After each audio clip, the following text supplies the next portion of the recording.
მოგესალმებით ძვირფასო ტელემაყურებლებო, ეთერშია სამედიცინო საინფორმაციო საგანმანათლებლო პროგრამა კარაბადინი, მე მისი წამყვანი მედიცინის დოქტორი დევიდ აბიძე გახლავართ. დღევანდელი თემა ალბათ ჩემს უკან არსებული ბანერის მიხედვით კიდევ ერთხელ და ჩვენი სტუდიაში მოწვეული ჩვენი პატარა მეგობრების ჩაცმულობიდანაც კარგად ჩანს, რომ გახლავთ ერთ-ერთი ყველაზე სერიოზული და მძიმე პრობლემა, რომელიც ახალგაზრდებში არსებობს და ამას უნდა ყველანაირად ვებრძოლოთ, ეს არის თამბაქოს პრობლემა, თამბაქოს წევა, უბრალოდ მწეველობა და მით უმეტეს ის ასაკი, რომელიც თინეიჯერულ ასაკს შეესაბამება და ამ დროს მოწევა ალბათ ყველაზე უფრო მავნებელია. დღევანდელი ჩვენი გადაცემის სტუმარი გახლავთ დაავადებათა კონტროლის ეროვნული ცენტრის დეპარტამენტის ხელმძღვანელი ექიმი ქალბატონი ლელა სტურვა. დიდი მადლობა მობრძანებისთვის და ჩვენ ვიცით რომ ეს კვირეული მთელი კვირის განმავლობაში 31 მაისიდან მოყოლებული არის თამბაქოს საწინააღმდეგო კვირეული და ალბათ ჩვენს სპეციალურად და გამიზნულად შევარჩიეთ ჩვენი ახალგაზრდული ტელევიზია TV კვირიკე საეკლესიო მიზანმიმართული დატვირთული და ეს ახალგაზრდები რომლებიც ჩვენ გვერდში გვიდგანან და ჩვენთან ერთად ამბობენ არა თამბაქოს და არ დავემონოთ თამბაქოს. ორიოდე სიტყვით თუ შეიძლება დღევანდელი მდგომარეობის სტატისტიკის, ეპიდემიოლოგიის, პრევენციის შესახებ. დიდი მადლობა მოწვევისთვის. კეთილი იყოს ჩემი ფეხი ამ ტელევიზიაში და ძალიან დიდი იმედი მაქვს, რომ კიდევ არაერთ თემაზე ვისაუბრებთ, რაც განსაკუთრებით მნიშვნელოვანია, რომ ახალგაზრდებს დააინტერესებთ.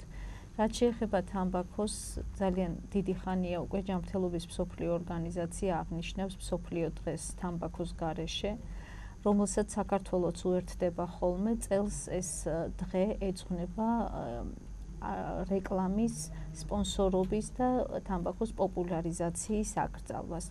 ანუ პრინციპში წლევანდელ წელს თამბაქოს საწინააღმდეგო დღე ეწინააღმდეგება ასევე თამბაქოს ინდუსტრიას. თამბაქოს გავრცელება სამწუხაროდ ძალიან ფართოდ არის გავრცელებული მსოფლიოში და შეიძლება ითქვას, რომ ეპიდემია მსოფლიოში და ასევე ძალიან შემაშფოთებელია საქართველოში თამბაქოს ხმარების მაჩვენებლები. 55%-ზე მეტი მამაკაცებისა არის მწეველი, ხოლო ქალბატონების შემთხვევაში ეს ციფრი არის 5%, თუმცა ასევე ექსპერტები ვთვლით და ბატონი დევიდს დამეთანხმება, რომ ეს ციფრი აბსოლუტურად არ ასახავს სინამდვილეს, არარეალურია, უბრალოდ აი ამ ახალგაზრდების ასაკის სტატისტიკა როგორია? ახალგაზრდების ასაკის სტატისტიკა არის ასეთი, რომ 16% არის რეგულარული მწეველი. სამწუხაროდ თუ თქვათ შეინიშნება უფრო დასრულ ასაკში გენდერული განსხვავებები ახალგაზრდებში ნაკლებად არის და ტენდენცია გოგონებში უფრო ჩანს ვიდრე ჭარბობს, ვიდრე ბიჭებში. სამწუხაროდ ესეა. ძალიან ცუდი ფაქტია ის, რომ ამ 16%-ის დაახლოებით 30% 13 წლამდე იწყებს მოწევას და 10% 9 წლამდე არის უკვე მწეველი. ანუ ეს მავნე ჩვევისადმი ინტერესია ალბათ უფრო მეტად ვიდრე მოთხოვნილება. ეს არის მავნე ჩვევისადმი ინტერესი, რატომღაც ის სტერეოტიპი, რომ უკვე გაზრდასრული ადამიანია მწეველი და რომ თითქოს უნდათ რომ ადრე გაიზარდონ და გარდა ამისა ხელმისაწვდომობა. მათთვის ეს არის ხელმისაწვდომი, რის წინააღმდეგაც ქვეყანამ ძალიან სერიოზული ნაბიჯები უნდა გადადგას. არ უნდა იყოს არასრულწლოვანისთვის თამბაქოს პროდუქტი ხელმისაწვდომი. ეს ცალკე თემაა ქალბატონელა და ალბათ ამაზე კიდე ვისაუბროთ, მაგრამ ყველაზე ჩვენთვის თავარი მაინც ის არის, რომ რაღაც პრევენციული ღონისძიებები გარდა იმისა, რომ აი რაღაც ამ ტიპის აკრძალვები შემოვიტანოთ. ხო შეიძლება რაღაც სკოლებში, უმაღლეს სასწავლებლებში ჩატარდეს განმანათლებელი სამუშაოები, ლექციები, რა გეგმებია ამასთან დაკავშირებით? ზოგადად აუცილებელია ბავშვების განათლება. ცხოვრების ჯანსაღი წესის შესახებ. ეს უნდა დავიწყოთ და ზოგადად განვითარებულ ქვეყნებში ეს იწყება ბაღში. და საბავშვო ბაღში ჩემი 3 წლის დიშვილი იტალიელი მამამის უთხრა, რომ მავნებელია თამბაქო, იმიტომ რომ იწვევს კიბოს. ჩვენთან სამწუხაროდ საბავშვო ბაღში მსგავსი ტიპის საუბრები არ ტარდება. იგივე შემიძლია თქვა სკოლებში. ეხლა უფრო დაიწყეს და ძალიან მივესალმები ხა ახალგაზრდული პოლიტიკაზე მიდის მუშაობა, თუ როგორ უნდა შეიცვალოს სასკოლო პროგრამა, მაგრამ მაინც უფრო ფრაგმენტულია სხვადასხვა საგნებში არის მიმოფანტული ცხოვრების ჯანსაღი წესის შესახებ ინფორმაცია. აი ზუსტად მივდივართ იმ წერტილამდე და იმ მძიმე მომენტამდე, რასაც ვქვა რომ ჯანსაღი ცხოვრების წესის პოპულარიზაციის ნაკლებობა გვაქვს ჩვენ. ნამდვილად. და აგრეთვე უმაღლეს სასწავლებლებში. სკოლებში სადმე ესეთი რამე ღონისძიებები რო აი ღონისძიებები არა, მაგრამ ბუნების ბიოლოგიის წიგნში არის ხოლმე რაღაც პატარა ესე ვთქვათ გაკვეთილები, ან ჯანსაღი ცხოვრების შესახებ თამბაქო, ნარკომანია და ასე ასევე ფსიქოლოგებიც იყვნენ ახლა მასული ჩვენ სკოლაში და დაგველაპარაკდნენ სიგარეტის მავნებლობაზე. ძალიან კარგი. აი ახლა მაგალითად ასეთი მოდით პატარა შეფასება გავაკეთოთ. აი ამ შეხვედრების შემდეგ დავუშვათ თქვენი თანაკლასელი, დავუშვათ 5 თანაკლასელი ეწეოდა. შემცირდა რაოდენობა, თუ ამას არანაირი გავლენა არ მოუხდა. არ მიუქცევით ყურადღება. არ მიუქცევით ყურადღება. სპორტული ღონისძიებები, რომელიც სტარდება დავუშვათ სკოლებში, იქ იჩენენ ამის ინტერესს? ნებისმიერ სპორტულ ღონისძიებებში არის ესეთი ის, მაგრამ მაინც ბავშვები არ აქცევენ დიდ ყურადღებას ამას. ვინ რას იტყვის თავარი? თამბაქოს მოხარება.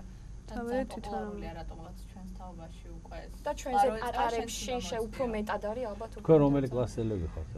ჩვენ მე მე-11, მე-10 და მე-9. მე-9.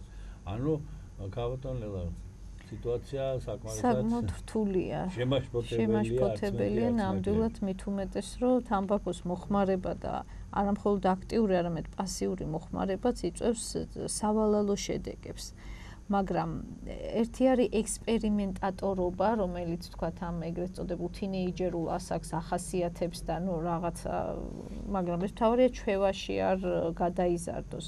იმიტომ რომ საკმაოდ რთული ჩვევაა, საკმაოდ მიჩვევა იცის და ეს არის უბრალოდ ნარკოტიკიდან თამბაქო, ხო? უბრალოდ არის ლეგალური ნარკოტიკი, ანუ იყიდება, ხელმისაწვდომია მაღაზიებში, თორე ეს არის ნარკოტიკი, ანუ იწვევს ნარკოდამოკიდებულებას, რომელიც არ არის იმაზე მარტივად დასაძლევი, ვიდრე არალეგალურ ნარკოტიკზე დამოკიდებულება.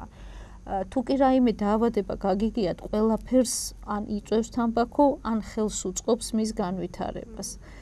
ანუ ყველაფერი ეს, როდესაც უფრო კარგად გვეცოდინება, უფრო კარგად გავიაზრებთ, ალბათ მერე უფრო შევიკავებთ თავს და გარდა ამისა, ზოგადად ქვეყანაში ნებისმიერი ტიპის აქტივობის პოპულარიზაციაში და პირიქით მავნე ჩვევასთან ბრძოლაში განსაკუთრებულია მაინც ეკლესიის როლი, ჩემი აზრით. და ახლა მით უმეტეს ესე ტელევიზიაში ვიმყოფებით, ძალიან ბევრი ჩვენს ირგვლივ სწორედ იმიტომ რომ თქვათ მას მოძღვარმა ასე ურჩია, ასე ასწავლა და ასე შემდეგ თავს იკავებს და საერთოდ აღარც ფიქრობს ამა თუ იმ მავნე ჩვევის შესახებ, რასაც ასევე ძალიან დიდი მნიშვნელობა აქვს და ზუსტად აღსარების და ზიარების ნაწილში მამაოების მიდგომა ასეთია. როდესაც მამა გიორგი დეკანოზმა გიორგი ყიფშიძემ გააკეთა ესეთი ამონაწერი იმ ჩამონათვალი იმ ზიარების სათქმელი აღსარებაში უფრო სწორედ მოდივსიხდი იქ ერთ-ერთი ნაწილი, ერთ-ერთი ძალიან ესეთი სერიოზული ფრაზა თამბაქოს წევასთან დაკავშირებით. ვეწევი სიგარეტს, პირდაპირ ესეთი მარტივი განმარტებით და აი ეს მომენტი ძალიან სერიოზულ ბარიერს უქმნის ახალგაზრდებს. და იციან ამ თაობის წარმომადგენლებმა რომ თუ აღსარებას აბარებ, იქ ტყუილს ნამდვილად ვეღარ იტყვი და ეს ერთ-ერთი თქვენ მართლა აღნიშნეთ, რომ ძალიან ესეთი მნიშვნელოვანი ნაწილია ამის. ასევე შესაბამისად ის ვეღარღებულობს ზიარების იმ უდიდეს მადლს. აქედან გამომდინარე ეს ძალიან მნიშვნელოვანია. რაც შეეხება სამედიცინო ნაწილს, მე მინდა ასეთი გადახვევა გავაკეთო. აი მე ხელთან მაქვს ასეთი ბუკლეტი, რომელიც დათარიღებულია თუ აღნიშნებაზე სუფთა ჰაერით სუნთქვის უფლება ადამიანის მთავარი უფლებაა. საქართველოში თამბაქოსაგან თავისუფალი გარემოს იგივე თამბაქოს კონტროლის კანონის ხარდასაჭერი კამპანია ტარდება. აქედან გამომდინარე, აი ამ ბუკლეტში ყველაზე მთავარი და პირველ რიგში გათვალისწინებული არის ის, რომ ჩვენ ხშირად ვართ მეორადი მწველების, ანუ მეორადი კვამლის მომხმარებლები, რაც იწვევს სერიოზულ პათოლოგიებს, სხვადასხვა დაავადებებს და ასე შემდეგ. 4000-მდე თამბაქოს გამონაბოლქვში 4000-ზე მეტი ქიმიური შენაერთია, მავნე შენაერთი.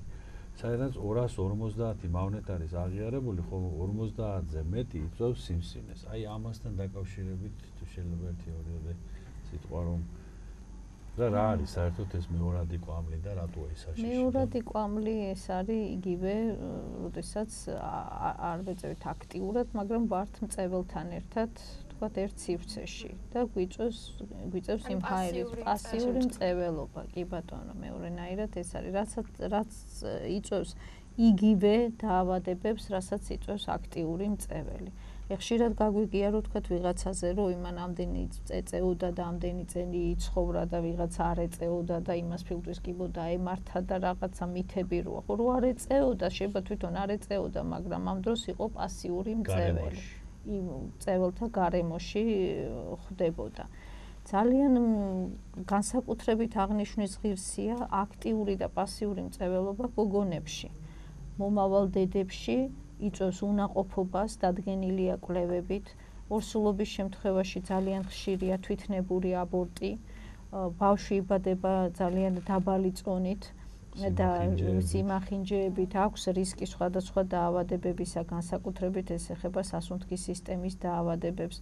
თუ კი ქალი მაინც აგრძელებს თამბაქოს მოხმარებას, იქ ძუძუთი კვების დროს და შემდეგ ბავშვი არის ბევრად უფრო სუსტი, ჩამორჩება განვითარებაში, ვიდრე ნორმალური არამწეველი მშობლების შვილები. ასევე გაიზარდა ქალბატონ ლელა, მე როგორც სტატისტიკური მონაცემები მაქვს, მკვდრადშობადობის რიცხვი. რა თქმა უნდა, ასევე იწვევს მკვდრადშობადობას.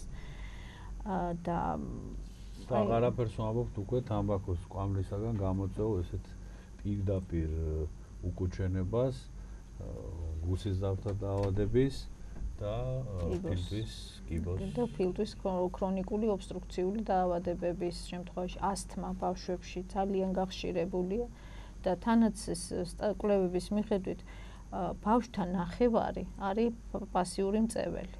ანუ მისი რომელიმე მშობელი ეწევა.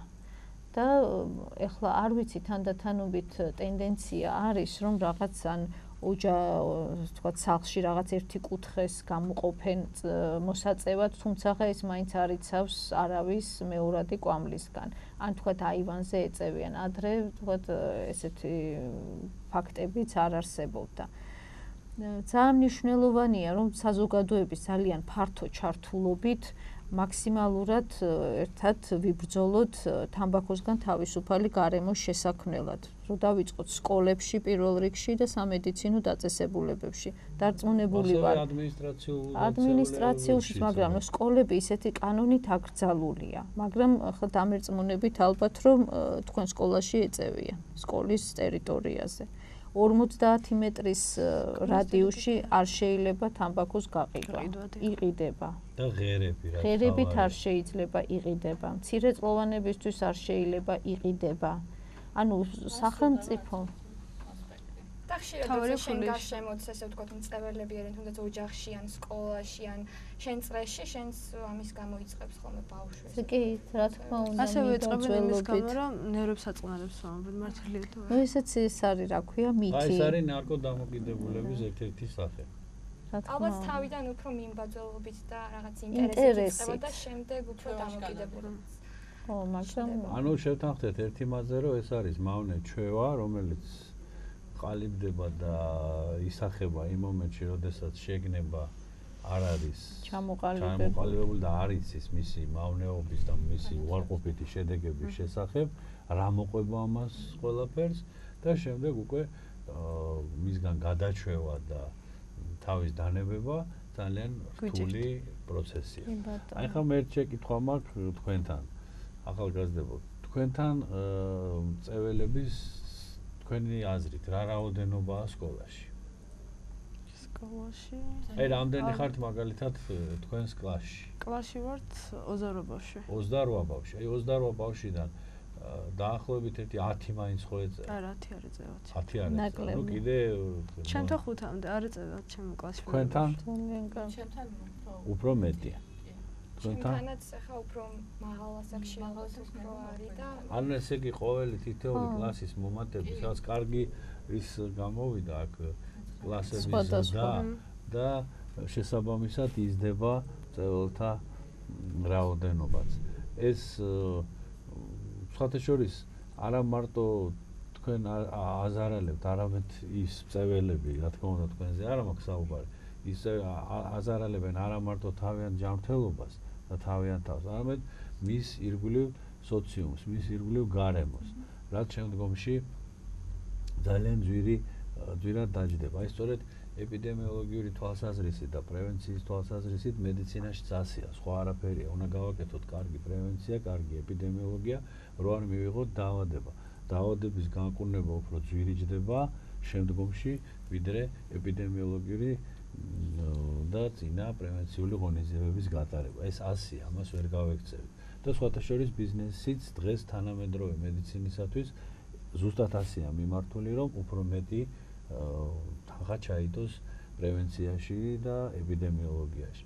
და საერთოდ უფრო კონკრეტულად კიდევ თუ ვიტყვით, მედიცინა აი ამ ნაწილებისგან შედგება: პრევენცია, ეპიდემიოლოგია, მკურნალობა და შემდგომში რეაბილიტაცია. აი აქ რეაბილიტაციის საკითხი უკვე ძალიან მძიმეა, იმიტომ რომ სავალალო შედეგებია. გულსიზავთა პათოლოგიები, ფილტვის პათოლოგიები, სიმსივნური და ასე შემდეგ, დიაბეტი, უნაყოფობა, უშვილობა, ასთმური და სხვა. ანუ კიდევ ერთ ასე ვთქვათ შუალედურ დასკვნამდე შეგვიძლია მივიდეთ, რომ ელემენტარულად ეს ყველაფერი ადამიანისთვის მავნებელია და არა მარტო მავნებელია, მის ირგვლივ ყოფისთვისაც მავნებელია.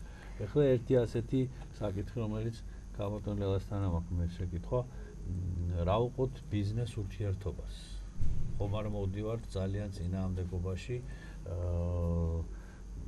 წარმოებელ ქვეყნებთან. იცით რომ დიახ, რა თქმა უნდა, თამბაქოს ინდუსტრიას გულისხმობ, ის ერთ-ერთი ყველაზე დიდი და გავრცელებული ბიზნესია მთელ მსოფლიოში. ეთანხმებით გავრცელებული ბიზნესია და არა მხოლოდ გავრცელებულია, არის ძალიან მდიდარი და აქვს უზარმაზარი საშუალებები. თუ გაივლით თბილისში და შეიძლება არ შეგემჩნიოთ, რამდენი ბილბორდია დაკავებული მალბოროს რეკლამებით და ასევე სხვა სიგარეტების რეკლამებით.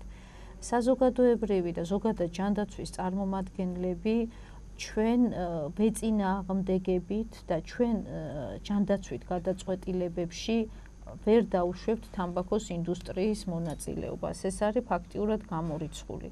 ერთი კვირის წინ იყო ჯანმრთელობის მსოფლიო ორგანიზაციის ასამბლეა, სადაც ქალბატონმა მარგარეტ ჩანმა კიდევ ერთხელ ხაზი გაუსვა იმას, რომ გამორიცხულია ჯანდაცვით გადაწყვეტილებებში თამბაქოს ინდუსტრიასთან ურთიერთობა. თუმცა ალკოჰოლის, კვების და ასე შემდეგ ინდუსტრიებთან შესაძლებელია გარკვეული ურთიერთობები გვქონდეს. თამბაქოს ინდუსტრია, ეხლა როგორც იცით, საქართველოში შექმნილია კომისია, იმედია იცით უფრო სწორად ამის შესახებ, სამთავრობო კომისია თამბაქოს კონტროლის გასაძლიერებელი ღონისძიებების დაგეგმვისთვის და ასე შემდეგ, რომელსაც ხელმძღვანელობს ბატონი პრემიერ-მინისტრი და მასში შედის 10 სამინისტროს პირველი პირი. და დაავადებათა კონტროლის ცენტრი არის ამ კომისიის სამდივნო, სადაც შევიმუშავეთ ახალი სტრატეგია, სამოქმედო გეგმა და სხვადასხვა ცვლილებების პროექტები სხვადასხვა კანონებში, როგორც მოითხოვა, თქვათ ამ სტრატეგიამ და სამოქმედო გეგმამ.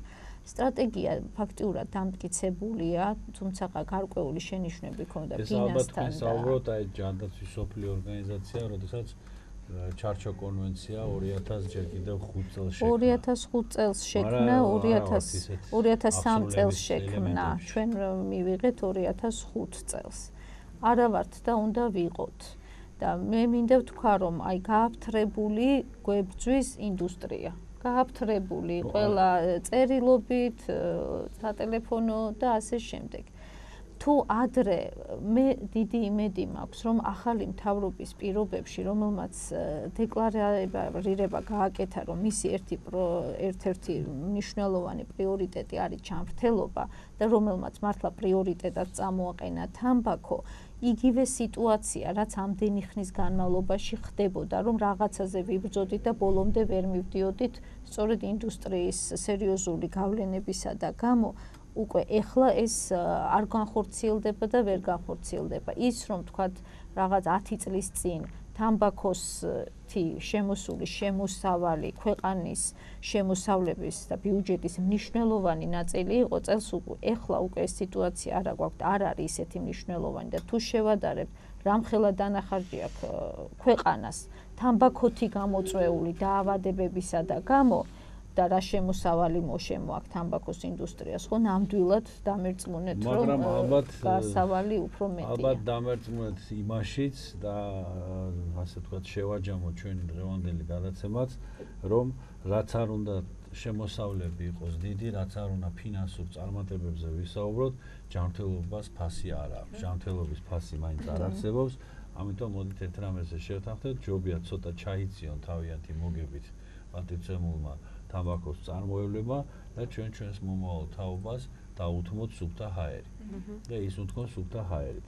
ანუ ჩვენ შეგვიძლია კიდევ ერთი ასეთი საბოლოო შეჯამება გავაკეთოთ, რომ ჯერ ერთი პირველ რიგში არ დავემონოთ თამბაქოს, როგორც ჩვენი ძირითადი ლოგოა და როგორც ჩვენი ძირითადი პოსტულატია ამის გარდა, აი ეს ჩამონათვალი, რომელიც თქვენ თქვით, რომ არ გაიყიდოს თამბაქო და ასე შემდეგ და ის დავისვათ დისტანციები სკოლებიდან და ასე შემდეგ. დავამატოთ კიდევ ერთხელ ის, რომ სკოლებში ამ ლამაზმა ახალგაზრდებმა მიიღონ უფრო მეტი განათლება ჯანსაღი ცხოვრების წესის შესახებ და უფრო მეტი გაიგონ თამბაქოს, ასე ვთქვათ, ჩუმი მკვლელის შესახებ. დიდი მადლობა მობრძანებისათვის, დიდი მადლობა ბავშვებო გადაცემაში მონაწილეობისათვის, გაბატონებლა თქვენ დიდი მადლობა და ვიმედოვნებთ, რომ ჩვენ რაღაცა გლობალურად ეროვნულ დონეზე ერთიან მთლიანობაში, ერთ ჯამში რაღაცას მოვახერხებთ და შევებრძოლებით ამ საშინელ ჩვევას და მავნე ჩვევას, რომელიც ალბათ გადასალახია. დიდი მადლობა მობრძანებისათვის, დიდი მადლობა ყურადღებისათვის, უფალი გვარავდეთ.